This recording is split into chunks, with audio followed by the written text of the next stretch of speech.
Welcome to Wisdom for the Present, where we take ancient truth and bring it into clear, modern understanding.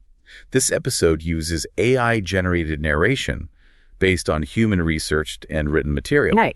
So, if you have ever felt that just that brain-rattling whiplash of making a firm, ironclad resolution at midnight. Oh, we've all been there. Yeah, exactly. And then, you find yourself doing the exact opposite 24 hours later. You're basically experiencing a 2,000-year-old psychological war. Yeah, that's a great way to put it. I mean, you set the alarm for 5 in the morning to work out. Right. You lay out your running shoes. You read the motivational book. You've got the whole setup. The whole setup. And then when the alarm goes off, your brain just effortlessly convinces you that sleep is like the higher moral good. It's amazing how quickly we rationalize it. It really is. So we all know that friction. But what is actually happening in the human mind when we experience that divided self? So today, our mission is to take an exclusive, immersive, deep dive into what is, honestly, a masterclass in human psychology, habit change, and spiritual transformation. Yeah, it really is a masterclass. We are looking at chapters 6, 7, and 8 of the biblical book of Romans, Right. written by the Apostle Paul in the first century. Right. And this specific section of text, it's basically the bedrock for so much of Western thought regarding human nature. Wow, yeah. And to understand the weight of the sources we're unpacking today, we kind of have to recognize where we are in Paul's larger argument, So set the stage for us. Where are we? Well, in the first 5 chapters of Romans, Paul meticulously builds the case for what theologians call justification. Justification, Right, which is, it's a courtroom term. It basically means the legal declaration of being made right. Okay, so like a judge banging the gavel. Exactly. The gavel comes down, the judge declares the defendant not guilty, and the penalty is removed completely. Right. But starting in chapter 6, the defendant has to actually walk out of the courtroom and live in the real world. So we transition from justification to sanctification. And sanctification is what, exactly? Sanctification is the messy, real-world, agonizing process of actually becoming holy. It's the transition from a change in your legal status to, well, a change in your daily behavior. And I think that transition from the courtroom to the street, that's where things just completely fall apart for a lot of people. Oh, absolutely. Because the legal declaration sounds great, right? Mm-hmm.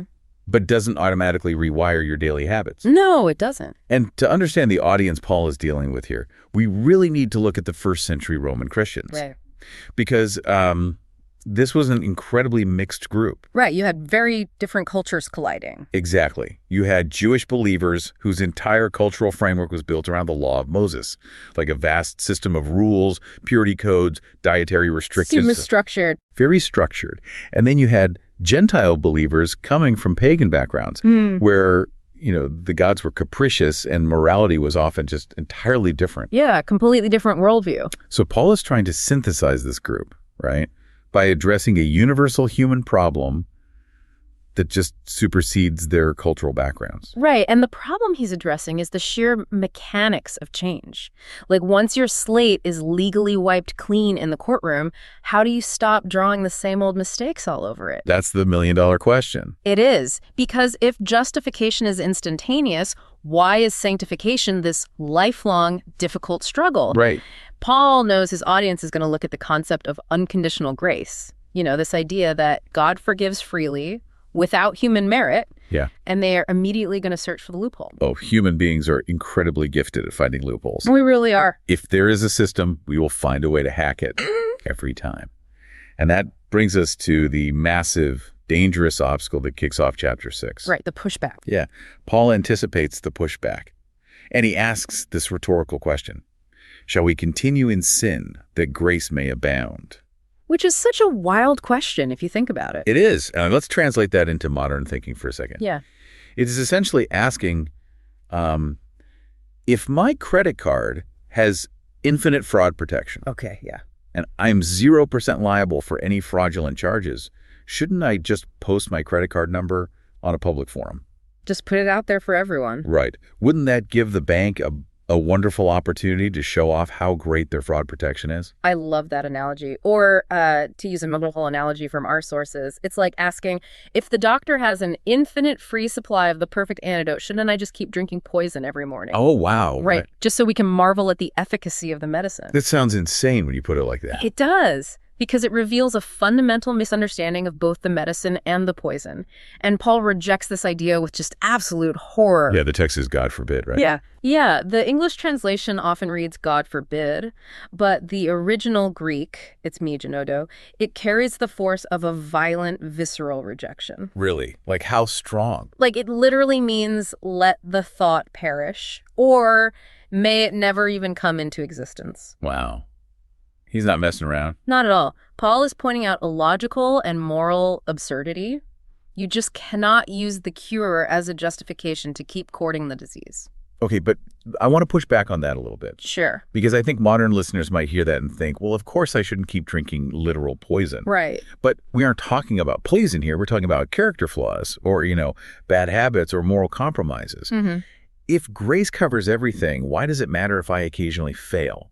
And that is the exact tension Paul is addressing. That right there. Because his argument for why we shouldn't do this, it doesn't rest on a threat of losing the grace. Okay. It rests on a total identity shift.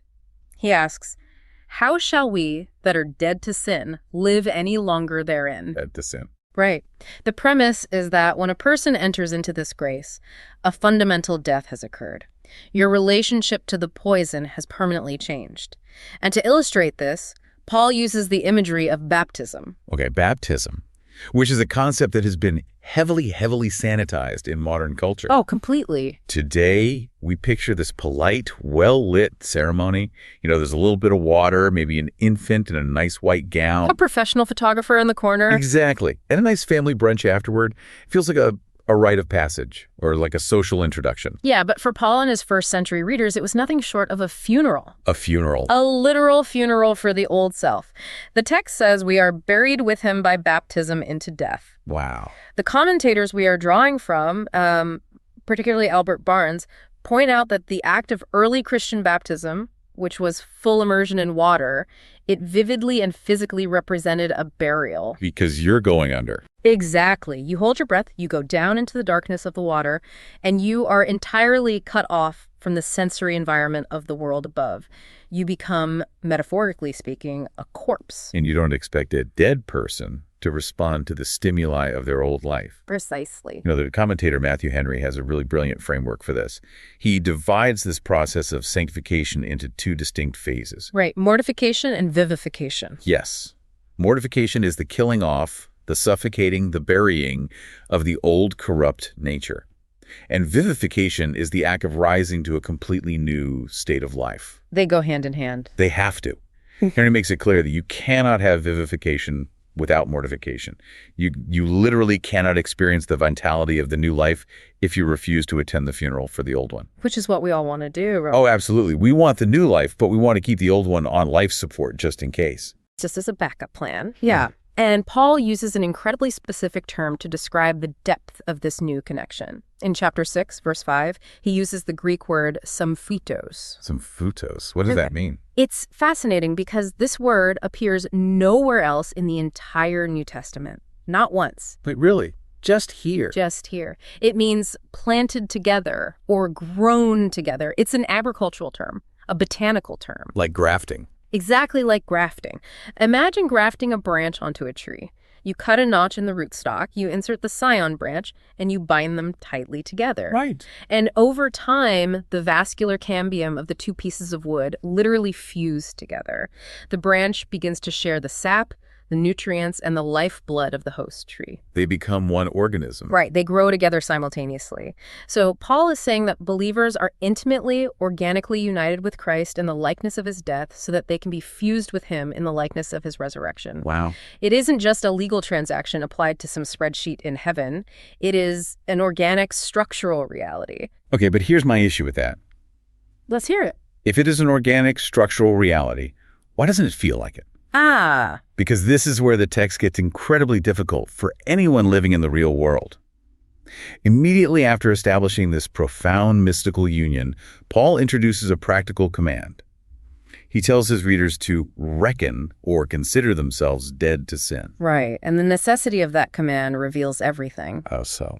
Well, if the death to old habits were automatic, if it was instantaneous and unfailing, he wouldn't have to command you to reckon it, you would just be it. That makes sense. Barnes notes the intense psychological tension here. Some readers look at the phrase dead to sin, and they assume it means a believer should become completely immune to temptation, like perfectly unfeeling, like a literal corpse in a cemetery. Which is impossible. Exactly. And when they inevitably feel the pull of a temptation, they panic. They assume the transaction failed, but that contradicts the daily reality of human struggle. To make sense of what reckoning means for the listener, I always imagine a scenario in the workplace. Okay, let's hear the analogy. Let's say you spent 10 years working for a highly abusive, toxic boss. Oh, awful. Right. The entire corporate culture was ruled by fear, paranoia, unreasonable demands, just constant gaslighting. You learned to flinch every time the phone rang. Surviving on pure adrenaline. Yes. You learned to over-apologize just to survive. Now imagine you finally quit and you get a new job at a completely different company. And you have a wonderful, supportive, emotionally intelligent boss. The dream. The dream. But for the first 6 months at the new job, what actually happens? You still flinch. Exactly. You still flinch when the new boss calls you into their office. Yeah. You still operate out of a baseline of anxiety. You are legally, contractually severed from the old company. They cannot fire you. They do not sign your paychecks, and they have zero authority over your schedule. But psychologically, your neural pathways are still grooved to their old demands. Your new boss eventually has to sit you down and say, hey, you don't work for them anymore. You have to reckon yourself dead to that old company. Stop obeying a master who no longer pays you. That captures the theological mechanics perfectly, because as our sources explain, sin's absolute dominion is broken. It has been legally dethroned. But it's still hanging around. Yeah, sin might survive in your life as a persistent nuisance, like a guerrilla fighter in the hills, or just a deeply ingrained habit, but it is no longer the king. The legal authority it held over you is severed. So that's the reckoning. Right, when Paul says to reckon yourself dead, he's actually using an accounting term. He is telling you to look at the ledger, see that the debt is canceled, and choose to operate based on the math, not based on your residual anxiety. You assert the legal reality over the psychological feeling. Exactly. But, the idea of serving a master, that brings up a massive obstacle for modern readers. Because Paul leans heavily into a deeply uncomfortable metaphor next. He does. He argues that human beings are either slaves to sin or slaves to righteousness. And, slavery is an abhorrent reality of human history. Yeah. Hearing it used as a spiritual metaphor causes a lot of modern readers to instinctively recoil. They just tune out the rest of the argument. It is a very jarring word. And what's interesting is that Paul actually anticipates this discomfort. He does. Yeah, in verse 19, he offers a direct apology for his terminology.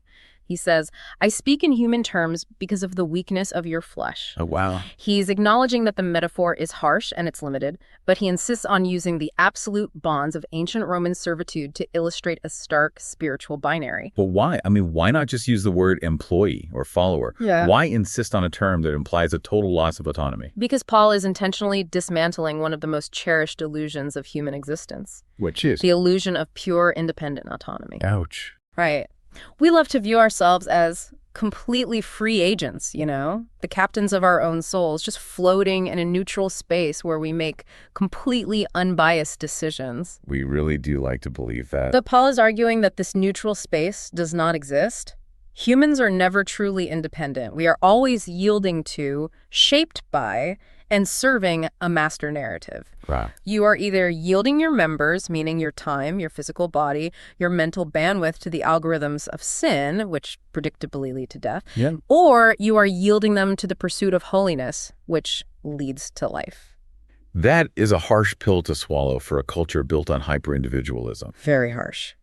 But if we look closely at our own lives, it proves true. We aren't floating freely. We yield our autonomy to our smartphones, to our career ambitions, to our anxieties, or just to the need for external validation. Yeah, exactly. We serve something, always. So the only real question Paul is posing is, does the master you are currently serving pay you a wage of life or a wage of death? Right. And Matthew Henry, commenting on this passage, he notes that no person who sincerely quit the drudgery of their destructive habits to serve God ever looked back and regretted the change of masters. Not once. And Barnes highlights the profound psychological truth hidden in the text right here. Paul asks the Romans, What fruit did you have then in the things of which you are now ashamed? Ah, shame. Yes. When people look back at the years they spent serving their addictions, their pride, or their selfish impulses, the universal emotional result is shame. They are ashamed because the trajectory of those behaviors is always destruction. The end of those things is death. So chapter 6 lays out this incredibly robust legal and theological framework. The old boss is fired, the ledger is wiped clean, we are grafted into a new source of life, and we're told to simply calculate our freedom and walk in it. Sounds simple enough for it. Sounds like a closed case. And I want to ask you, the listener, to hold that pristine theology up to the light of your actual Tuesday morning. Right, when the alarm goes off. Exactly. Have you ever mapped out the perfect strategy for your life? Completely agreed with the moral good of what you were trying to achieve, and then watched yourself sabotage the entire plan in real time? Everyone has. And that cognitive dissonance isn't a modern failure. It is the exact friction Paul hits a brick wall with next. Chapter 7. Yes, chapter 7 is where the soaring idealism of chapter 6 crashes into the gritty, frustrating reality of daily human life. Paul opens chapter 7 by returning to the concept of binding authority. But this time he uses the analogy of a marriage contract. Right. He points out a basic legal principle. Right. A woman is bound by law to her husband for as long as he lives. But if the husband dies, that legal bond is dissolved. She's free. She is entirely free to marry another man without being considered an adulteress. And the mechanics of that analogy are straightforward, but the application is where it gets profound. How so? Well, in this scenario, the first husband represents our old state under the law. We were bound to it. The law was the absolute standard we were required to meet, and we were effectively married to its demands. Okay. But through the believer's participation in the death of Christ, which we discussed in chapter 6 with the burial of baptism, that old bond is legally severed. We died to that old arrangement. Exactly. And why? So that we can be married to a new reality, the risen Christ, in order to bear fruit for God. Because under the old husband, the law, the offspring produced, was always failure and death. Under the new husband, the offspring is life and peace. I have a real problem with this marriage analogy, though. Oh, what's the issue? Well, if I am supposed to be celebrating my freedom from the law, why does it feel like Paul is casting the law as the villain? Ah, I see what you mean. Like, if the law is just a list of good moral requirements, don't steal, don't lie, don't murder, why do we need to be rescued from it? Is the law inherently bad? Is the law sin? And that pushback is essential. It really is, because Paul immediately addresses it. It's a massive obstacle to growth. If we misunderstand the function of the law, we fundamentally misunderstand human nature. So what's his answer? He answers your exact question with another violent rejection. God forbid. The law is holy, just, and good. Okay, so the law isn't the problem. No, the problem is not the standard. The problem is the subject trying to meet the standard. The sources use the analogy of a mirror for this. A mirror. Right. A mirror is perfectly good at its job. It reflects reality accurately. It shows you the dirt on your face. But it doesn't clean your face. Exactly. It possesses absolutely no power to provide the soap and water necessary to wash the dirt off. So we shouldn't smash the mirror just because we don't like the reflection. Right. But Paul goes a step further than just saying the mirror is powerless. He actually argues that the law provokes the dirt. He does. He says, I would not have known sin except through the law. For I would not have known covetousness unless the law had said, you shall not covet. And this is one of the most brilliant psychological insights in the entire ancient world. Paul is describing what modern psychologists call psychological reactance. Psychological reactance. Yes. By drawing a boundary, the law inadvertently awakens the dormant desire to cross it. The commentator Barnes points out that this isn't exclusively a biblical concept. It was widely recognized by secular Roman and Greek philosophers. Really? Like who? Well, he quotes the Roman philosopher Seneca, who famously stated, "Parricides began with the law." Meaning that the specific crime of murdering a parent wasn't a widespread fixation until the state explicitly wrote a law forbidding it. Precisely. Barnes also quotes the Roman poet Ovid, who wrote, "We always endeavor to obtain what is forbidden and desire what is denied. The existence of the rule creates the temptation." Because human beings perceive a boundary as a threat to their autonomy. Yes, exactly. I mean, if I walk into a room and there is a wet wall, I might not even notice it. You just walk right past it. I'd walk right past it. But if someone hangs a giant sign that says, wet paint, do not touch under any circumstances, Every single neuron in my brain is suddenly screaming at me to touch the wall. You just have to poke it. I have to know what it feels like. Yeah. 10 seconds ago, I didn't care about the paint, but the commandment awakened the desire. That is the exact mechanism Paul is describing. The law, even though it's morally perfect, it irritates and excites the native inclinations of the human mind. Wow. Sin takes the commandment as an opportunity, like a base of operations. It weaponizes the good and holy law to produce all manner of illicit desire within the individual. The prohibition itself becomes the catalyst for the rebellion. Which sets the stage for the most famous, agonizing, and honestly relatable section of this entire deep dive. The portrait of the divided self. Yes, Paul writes, "For what I am doing I do not understand. For what I will to do, that I do not practice. But what I hate, that I do." The cognitive dissonance of the human condition captured perfectly. It is exhausting just to read it. For the good that I will to do, I do not do, but the evil I will not to do, that I practice. Now we have to pause here and exercise some serious wisdom with discernment. We do. Because the historical context of who Paul is describing here is the subject of massive debate. A huge debate. When he says, "I am carnal, sold under fin," is he talking about his past life before he had his Damascus Road experience? Or is he describing his current daily reality as a mature leader of the early church? Right. Because it sounds incredibly desperate for a guy who just spent chapter 6 talking about being dead to sin. It's one of the great dividing lines in biblical scholarship. And our sources outline the debate pretty impartially. On one side, many scholars argue that Paul must be adopting a persona here. A persona. Yeah, they believe he is describing an unregenerate person, someone whose conscience has been awakened by the heavy demands of the law, but who lacks the grace and the spirit to actually fulfill it. Okay, that makes sense. Their primary argument is exactly what you just pointed out. How can a man who claims to be freed from sin in chapter 6 turn around in chapter 7 and say he is sold under sin like a captive slave? Right. They argue a mature believer would never describe themselves with such total defeat. And that interpretation makes a lot of logical sense. It sounds like a man trapped in a burning building who hasn't found the fire escape yet. It does. However, the primary sources we are drawing from for this deep dive, scholars like Matthew Henry and Albert Barnes, they strongly argue the exact opposite position. They do. Yes. They maintain that this agonizing portrait is, in fact, the deeply personal, present-tense experience of a mature Christian. But how do they justify that? I mean, how can someone be mature and still feel that out of control? Their argument hinges on a very specific phrase Paul uses in verse 22. "For I delight in the law of God according to the inward man." Delight in the law. Right. Henry and Barnes argue that a truly unrenewed, unregenerate mind does not genuinely, intrinsically delight in the holiness of God's law.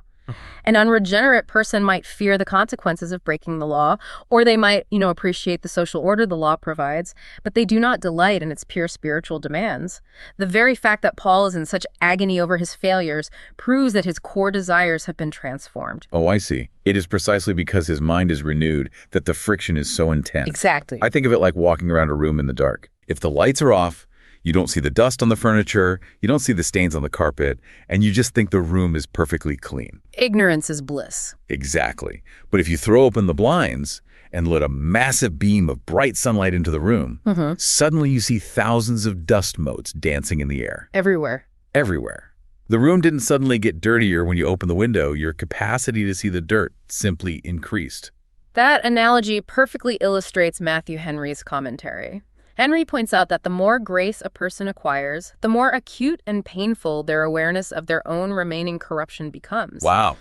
Because the standard they're measuring themselves against is no longer just external social compliance. The standard is absolute internal perfection. That's a heady burden. It is. So while the mature believer is not living a lifestyle of rampant, unrepentant criminality, they are hypersensitive to the internal bias, the stray resentments, the pride, and the selfishness that still operate in the background. They hate it, but they find it continually present. And this internal civil war isn't just a theological concept. It's a deeply human one. It is completely universal. Barnes brings in a fascinating comparative insight from outside the biblical text to prove this point. What's the insight? He refers to the ancient Greek historian Xenophon, who wrote about a Persian nobleman named Araspes. Okay. Araspes was struggling with a profound moral failure, and he concluded his internal investigation by saying, "I must have two souls, For plainly it is not one and the same which is both evil and good, and at the same time wishes to do a thing and not to do it. Two souls. Wow, he goes on, when the good one prevails, it does good. When the evil predominates, it does evil. So Paul is validating this exhausting, bifurcated human experience. He absolutely is. And that exhaustion eventually breaks Paul. It leads into a cry of absolute, unfiltered despair at the end of chapter 7. He says, "O wretched man that I am, who will deliver me from the body of this death?" Such a powerful line. It really is. Now, we need to unpack that specific phrase, body of death, because the historical context hidden behind those words is absolutely harrowing. It is one of the most grotesque and vivid metaphors in ancient literature. Tell us about it. Well, the sources describe a historical practice that provides a horrifying yet perfectly fitting illustration of what Paul is feeling internally. Brace yourselves, listeners. Yeah, fair warning. Certain ancient tyrants, particularly in the region around Tarsus where Paul was raised, were known to inflict a highly specific and psychological torture on a captive. Okay. They would take a dead body, a rotting corpse, and chain it face to face, limb to limb, to the living prisoner. Oh, Mike. And the captive was forced to carry this decaying corpse wherever they went. They couldn't sleep without smelling it. They couldn't eat without seeing it. Eventually, the infection and decay from the dead body would literally seep into the living prisoner and kill them. That is viscerally terrifying. It really is. But think about what that means for how we view our own psychological baggage. You're right. When you are genuinely trying to move forward in your life, trying to be a more patient parent, trying to break a generational cycle of anger, trying to stay sober. Yeah. And you feel the massive dead weight of your past conditioning, your traumas, and your selfish impulses dragging behind you, it feels exactly like dragging a corpse. It really does. It is cumbersome, it is offensive to who you want to be, and you just can't seem to unchain yourself from it. Who will deliver me from this body of death? Yeah. Notice the phrasing there. It is not a request for a new philosophical paradigm. No. It's not a request for a 10-step checklist to self-improvement or like habit tracking. Right. It is a desperate existential cry for a rescuer outside of the self, because the self has proven it cannot save the self. And Paul answers his own desperate question in the very next breath. Mm-hmm. I thank God through Jesus Christ our Lord. He locates the rescuer. He finds the key to the chains. Exactly. And that triumphant realization acts as the bridge that carries us directly into chapter 8. We move from the exhaustion of the internal war into the ultimate security of the spirit. And what a transition it is. If chapter 7 is the darkest valley of the human psyche, chapter 8 is the sunlit summit. I love that. It opens with what theologians often call the great verdict. After all the failure, all the groaning, and all the agonizing over the corpse of the old nature, Paul declares, "There is therefore now no condemnation to those who are in Christ Jesus." I want that to hang in the air for you listening. Think about your deepest regrets, the things you swore you wouldn't do again but did. Paul doesn't say there is less condemnation. Right. He doesn't say you were put on probationary status. He says no condemnation. Zero. The legal indictment is entirely quashed. The penalty is permanently removed. And Matthew Henry makes a very careful distinction here. What's the distinction? He says there is still much within the believer that inherently deserves condemnation. They still have the internal struggle of chapter 7, right? But the condemnation itself is intercepted because they are in Christ Jesus. They have fled to the city of refuge, and the avenger of blood has no jurisdiction there. Wow. But Paul is brilliant because he knows human nature. He knows that if he just hands out a get-out-of-jail-free card, people will go right back to the loophole from chapter 6. The credit card fraud analogy? Exactly. So he immediately anchors this lack of condemnation to a completely new way of operating the human mind. He contrasts the carnal mind with the spiritual mind. Right. And to translate this into a 21st century reality, I think about the mechanics of a social media algorithm. Okay, how does that map onto the carnal mind? Think about how an algorithm is actually designed.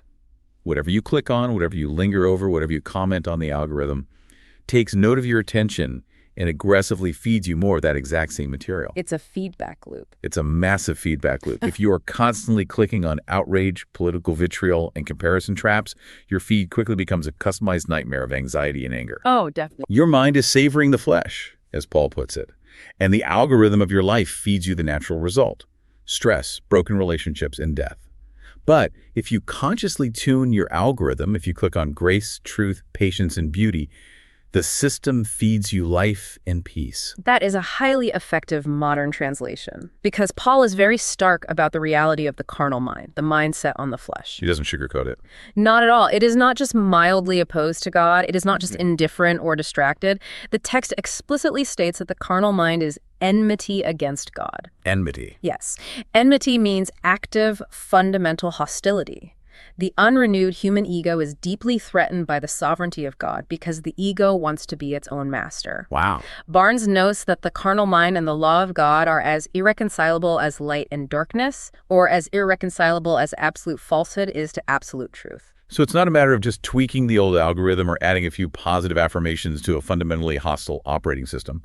Exactly. True transformation requires a complete teardown and the installation of a fundamentally new operating system. And that operating system is the Holy Spirit. Yes. Paul asserts that if you do not have the Spirit of Christ, you simply do not belong to him.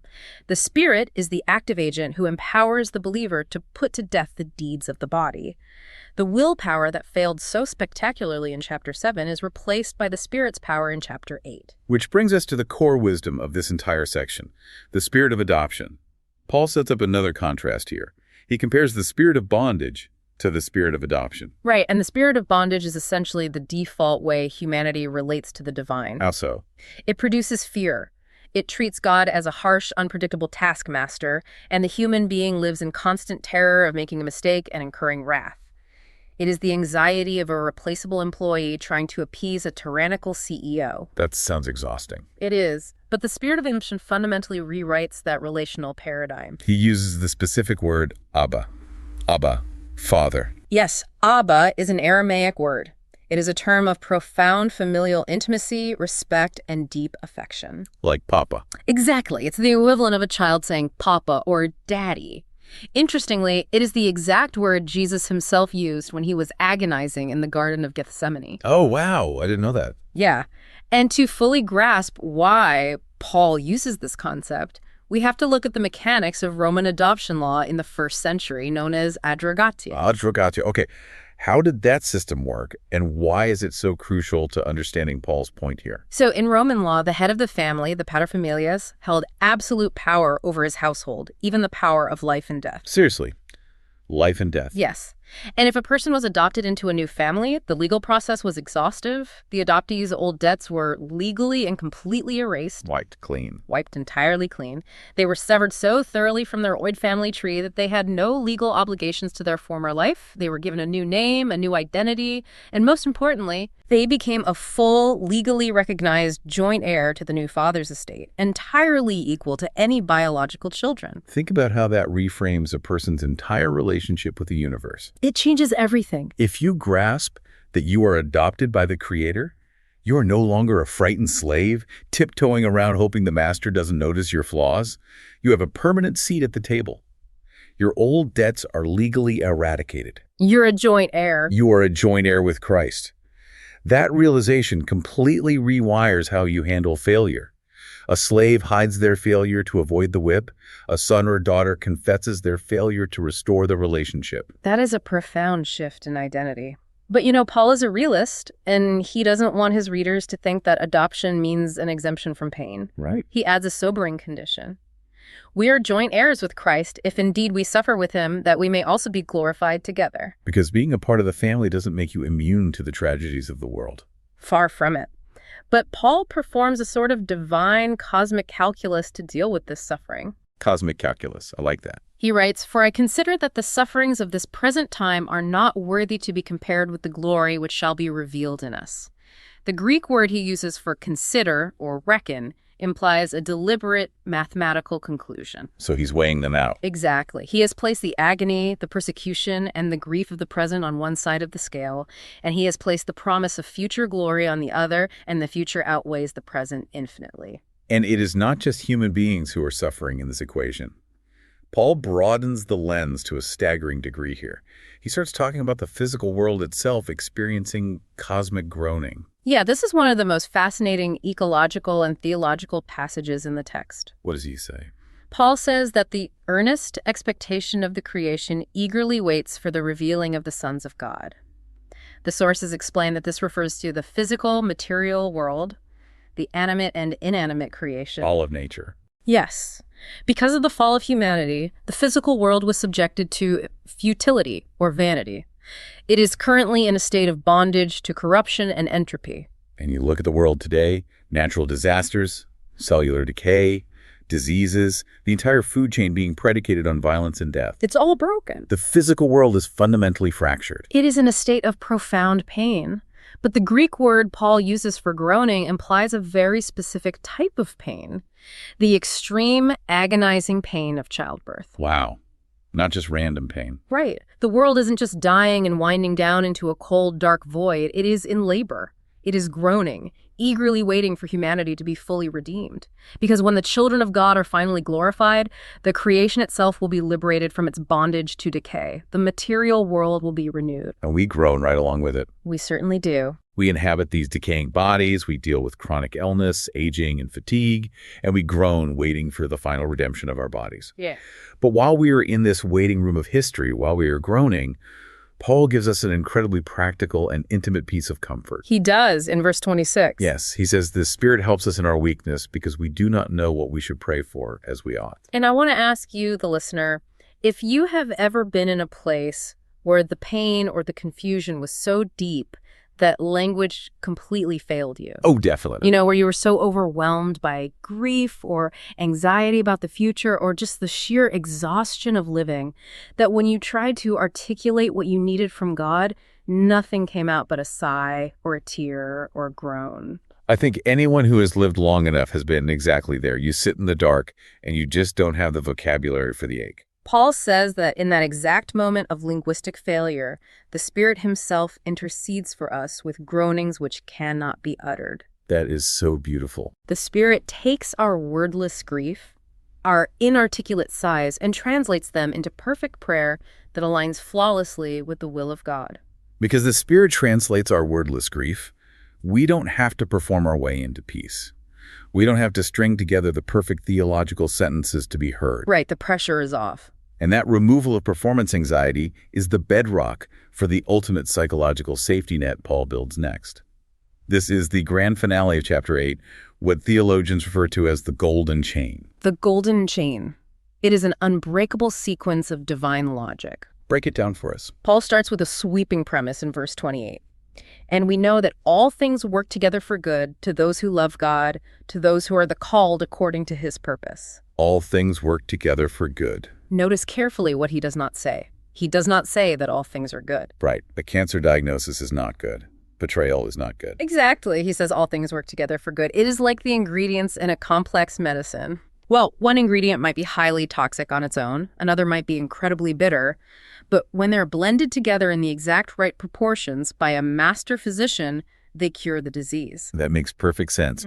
And then he lays out the 5 links of this golden chain, stretching from eternity past to eternity future. Right. He says, for whom he foreknew, he also predestined, whom he predestines, these he also called, whom he called, these he also justified, and whom he justified, these he also glorified. 5 links? Let's spend some time unpacking these links, because this is the foundation of the believer's security. What's the first link? The first link is foreknew. In the biblical context, foreknowledge isn't just chronological foresight. It isn't just God looking down the corridor of time and seeing what will happen. It implies an intimate, relational, predetermined affection. He set his love on them. Okay, and the second link is predestined. Right. To predestine means to mark out the boundary or the destination beforehand. And the destination isn't just heaven in an abstract sense. The text says they are predestined to be conformed to the image of his Son. So the goal is character transformation. Exactly. The ultimate goal of all the suffering, the groaning, and the habit change is to mold the human character into the exact likeness of Christ. Then we move to called and justified. The call is the inward effectual summons of the Spirit that awakens the dead mind to the reality of grace. And justified, as we established earlier, is the courtroom declaration of not guilty based on Christ's sacrifice. And the final link is glorified. And what I find fascinating about this word in the original text is the verb tense. Yes, it's so easily missed. Paul writes glorified in the past tense, even though it is an event that hasn't fully happened yet for the believer in time and space. That is a brilliant nuance. In the Greek, using the past tense for a future event emphasizes absolute certainty. So it's a done deal. Completely.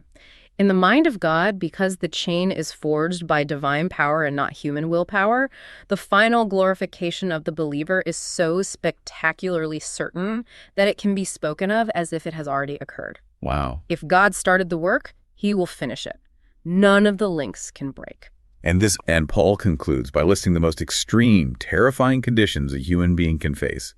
He asks, "Who shall separate us from the love of Christ? Shall tribulation or distress or persecution or famine or nakedness or peril or sword?" And it is vital to remember that Paul is not speaking hypothetically here. No, not at all. He is not sitting in an ivory tower theorizing about suffering. He and his original Roman audience were facing, or were about to face, these exact horrors under the Roman Empire. They were living it. They knew what the sword was. They knew what famine and nakedness were. Yet in the face of absolute material destruction, he declares, "Yet in all these things we are more than conquerors through him who loved us." More than conquerors. Not just barely scraping by. No. Not just limping across the finish line bloody and defeated. No, because a conqueror merely defeats the enemy and survives the battle. Someone who is more than a conqueror takes the battle itself and uses it to enrich themselves. Wow. They turn the enemy into an unwitting ally. The very trials, tribulations, and persecutions that were designed by the darkness to destroy the believer are actively subverted by God. They are used to refine their character, deepen their reliance on the Spirit, and prepare them for an eternal weight of glory. That's incredible. Absolutely nothing, neither death nor life, angels nor principalities, things present nor things to come, height nor depth, nor any other created thing can sever the bond of love forged in Christ. What a monumental place to land. We have traveled all the way from the agonizing, corpse-dragging despair of chapter 7, where our own willpower entirely fails us, into the absolute, unshakable, cosmic security of chapter 8. It's a breathtaking journey. Now, before we go, I want to leave you, the listener, with a final provocative thought to mull over today. It is a thought drawn from the source material regarding chapter 8, specifically concerning the destiny of the physical world, but it has profound implications for how you live this afternoon. Okay, let's hear it. We talked about how the physical creation is currently groaning, waiting for its own liberation. It is waiting for the redemption of our bodies.